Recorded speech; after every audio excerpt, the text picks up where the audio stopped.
Tahu tak, badal haji ini merupakan salah satu cara bagaimana hadiah terbaik yang boleh kita berikan kepada insan tersayang walaupun mereka telah meninggal dunia.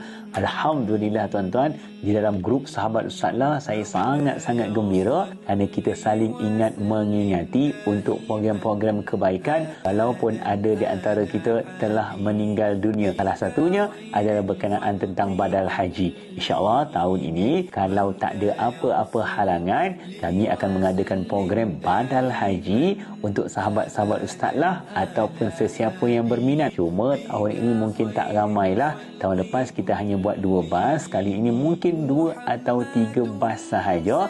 Kita nak cari yang berkualiti, kita cari yang benar-benar boleh melaksanakan dan memberikan bukti yang betul-betul tepat kepada kita. Doakan tuan-tuan, semoga Allah permudahkan segala urusan kita. Dengan sahabat Ustazlah, kita saling ingat mengingati dan saling bantu-membantu untuk memberikan sesuatu yang terbaik.